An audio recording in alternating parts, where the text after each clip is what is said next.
Stitch చేసాము ఒక చిన్న పాపకి. కస్టమర్ నాకు ఇలా బనారస్ క్లాత్ ఇచ్చారనమాట. ఓన్లీ లెహెంగాకి సపరేట్గా తీసుకుని ఇచ్చారు క్లాత్. 3 మీటర్స్ తీసుకున్నారు. కింద లేస్ ఇవన్నీ వచ్చాయి, చాలా బాగుంది. అండ్ ప్లీట్స్ కూడా నీట్గా ఐరన్ చేసాము అనమాట. పైన బెల్ట్ విత్ హుక్ పెట్టాము, ఇక్కడ సైడ్కి జిప్ వస్తుంది. దీనిపైన బ్లౌజ్ ఎలా స్టిచ్ చేసామో చూపిస్తాము. నాకు కస్టమర్ రాసెల్ క్లాత్ ఇచ్చారనమాట. దీనికి ఇలా మంచిగా వర్క్ చేసాము. ఇది లాంగ్ బ్లౌజ్ అనమాట. లాంగ్ బ్లౌజ్లోనే ఇలా స్కాలప్ వర్క్ చేసాము, చాలా బాగా వచ్చింది. కాంట్రాస్ట్ గ్రీన్ కదా, గ్రీన్ అండ్ మెరూన్ ఇంకా బాగా కనిపిస్తుంది. ఇక్కడ బాడీ కట్కి కూడా చిన్నగా వర్క్ చేసి దీని కింద నుంచి ఇలాగా అంబ్రెల్లా కట్లో వర్క్ చేసాము అనమాట. ఇదంతా స్కాలప్ కట్ పెట్టాము. ఇది ఫ్రంట్. హ్యాండ్స్కి చిన్న పఫ్ పెట్టి హ్యాండ్స్కి కింద కూడా పట్టీకి వర్క్ చేసామన్నమాట.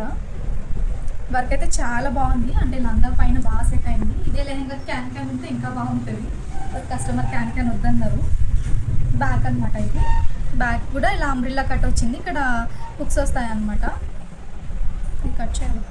ఇది బ్యాక్ హుక్స్. పైన చిన్న డ్రాప్ పెట్టి డోరీస్ పెట్టాము. ఓన్లీ బాడీస్కి మట్టుకి చిన్న చిన్న డాట్స్ పెట్టాము అనమాట. నాకైతే బ్లౌజ్ అయితే చాలా బాగా నచ్చింది. వర్క్ ఇంకా రా సిల్క్ పైన చేసాం కదా, ఇంకా బాగా అనిపిస్తుంది అనమాట. కొంచెం స్టిఫ్గా కూడా ఉంది మొత్తం. ఈ వర్క్కి మేము ఎంత ఛార్జ్ చేసామన్నది కామెంట్ బాక్స్లో పిన్ చేస్తాను. ఈ సింపుల్ మగ్గ వర్క్ డిజైన్ అండ్ ఈ లెహంగా బ్లౌజ్ డిజైన్ ఎలా ఉందో కామెంట్ చేయండి. నచ్చితే నా ఛానల్ని సబ్స్క్రైబ్ చేసుకోండి.